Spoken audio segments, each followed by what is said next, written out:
అధ్యక్షులు శ్యామ్ కుర్మా గారు ఒక నిమిషం మాట్లాడారు. సర్దార్ సర్వాయి పాపన్న వర్ధంతి కార్యక్రమానికి అధ్యక్షత వహిస్తున్నటువంటి మా బాలరాజన్న గారికి, అలాగే ముఖ్య అతిథిగా విచ్చేసినటువంటి మాజీ మంత్రివర్యులు సీనన్న గారు, అలాగే జాజల సీనన్న గారికి, పల్లె రవణ గారికి, వేదిక మీద ఉన్నటువంటి పెద్దలందరికీ కూడా పేరు పేరున ఉద్యమాభివందనాలు తెలియజేస్తున్నాం. ముందుగా మన ఒక బహుజన బిడ్డ, గౌడ జాతిలో పుట్టినటువంటి ఒక ఆనిముత్యం మన మాజీ మంత్రివర్యులు సీనన్న.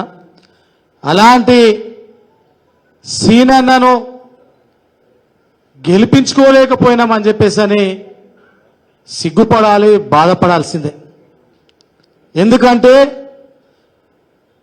అనుభవంతో చెప్తున్నా, మినిస్టర్ క్వార్టర్స్కి వెళ్తే ఫస్ట్ నెంబరు ఆ మినిస్టర్ క్వార్టర్స్లో అన్న ఇల్లు తప్ప మాకైతే అక్కడ ఏ ఇంటికి పరిచయం కూడా లేదు.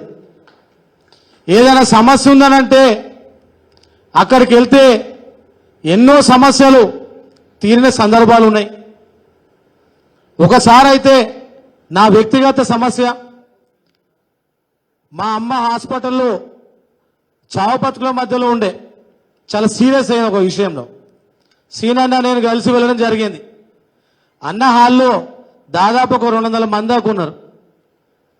నేను చాలా డిప్రెషన్లో ఉండే. అన్న గమనించి ఆ 200 మందిలో కూడా దగ్గరికి వచ్చి, ఏమైంది భయ్, ఏం సంగతి శ్యామ్ అని అన్న దగ్గర తీసుకొని ఆప్యాయంగా వల్కరించి అన్న విషయం చెప్పడం జరిగింది. ఇట్లా కొంచెం సీరియస్ ఉందన్న అని అంటే, అక్కడ హాస్పిటల్కి నేను వస్తా, ఆ డాక్టర్లతో నేను మాట్లాడతా, నువ్వు కట్టిన డబ్బులు కూడా ఇప్పించేస్తా, ఇమ్మీడియట్గా ఎల్ఓసి ఇప్పిస్తా, నీకు నేనున్నా అని చెప్పేసి ధైర్యం చెప్పిండు అన్న. 2 రోజుల్లో అదొక చిన్న విషయమో కానీ అక్కడికి వచ్చిన ప్రతి ఒక్క వ్యక్తి ధైర్యం చెప్పి నేను ఉన్నబోయ్ అని చెప్పేసి అన్నటువంటి వ్యక్తి మాజీ మంత్రి మరియు సీనన్న గారు. అలాంటి వ్యక్తిని కాపాడుకోలేకపోయినందుకు నిజంగా కూడా సిగ్గుపడాల్సిందే. ఇలాంటి బీసీ కులాల్లో పుట్టినటువంటి ఆనిముత్యాలను అసెంబ్లీలో పంపించి మంత్రి స్థాయిలో అసలు అన్న టైం తీసుకోవాలంటే, ఒకసారి అయితే 20 రోజులు ఆఫీస్కి వెళ్తున్నాం, క్వార్టర్స్కి వెళ్తున్నాం, అక్కడికి వెళ్తున్నాం, ఇక్కడికి వెళ్తున్నాం. అన్న హెలికాప్టర్లో పోతుండా, మహబూబ్ నుంచి హైదరాబాద్కి కార్లో పోతున్నా కూడా అర్థమవుతలేదు. అంతగానం వర్క్ మీద ప్రోగ్రెస్ పెట్టినటువంటి వ్యక్తి, అంత అభివృద్ధి పనులు చేసినటువంటి వ్యక్తి. కానీ కుట్రలు కుతంత్రాలకు బలైతున్న జాతులు మనమే అన్ని పార్టీలలో చీలిపోయి, ఏ కులానికి ఆ కులాలుగా చీలిపోయి, గౌడ్ ఆయనకు ఓట్లు నేనెందుకు వేపియాలి, కుర్మ ఆయనకి నేనెందుకు వేపియాలి, యాదవ్కి నేనెందుకు వేపియాలి అని చెప్పేసి అని కులాల వారీగా చీలిపోతున్నాం. దయచేసి మిత్రులారా, మేం బీసీ ఉద్యమంలో ఉన్నాం. నా వ్యక్తిగత రిక్వెస్ట్, అన్న లాంటి వాళ్ళని కాపాడుకోవాల్సిన బాధ్యత మన పైన ఉన్నది. సీనన్న లాంటి వాళ్ళని కాపాడుకోవాల్సిన బాధ్యత మన పైనే ఉన్నది. ఎవరికైనా చేసిండా, ఆయన గౌన్లో చేసిండా, బీసీలో చేసిండా, ఆయన చెత్త వేదో లేదో ఒక 6 కూతలు కూర్చుండంట. ఆ సిగ్గులేని నాకు ఒకలా చెప్తున్నాం మేము. అరే సిగ్గులేని వాళ్ళారా, బీసీలకు కాదురా, ఆఫీస్కి వచ్చిన అగ్రవర్ణాలకు కూడా చేసినటువంటి వ్యక్తి ఆయన. అలాంటి వ్యక్తి గురించి చిల్లరగా మాట్లాడితే చెప్పు దెబ్బలు తినాల్సి వస్తుంది మీరు అని చెప్పి చెప్తున్నా.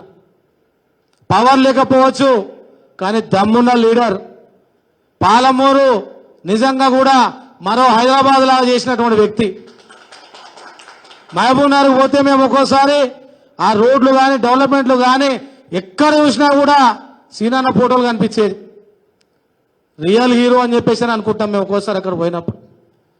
అందుకే సర్దార్ సర్వాయి పాపన్న 350 ఏళ్ళు అయినా కూడా ఎట్లా స్మరించుకుంటున్నామో, ఎమ్మెల్యేగా ఉన్నా లేకున్నా మహబూబ్ నగర్ సీనన్నను గుర్తుంచుకోవాల్సిందే.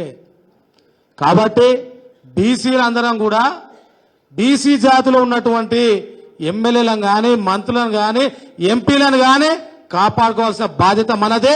అప్పుడే ఆ మహనీయుల ఆత్మకు శాంతి చేకూరుస్తుంది, మనం కూడా ఘనమైన నివాళులర్పించిన లాగుంటాము. ఈ విధంగా దండేసి దండం పెట్టి పూలేసి ఫోటోలు దిగినంత మాత్రాన ఆ ఆత్మకు శాంతి కలగదని చెప్పి తెలియజేస్తున్నాను. Thank you.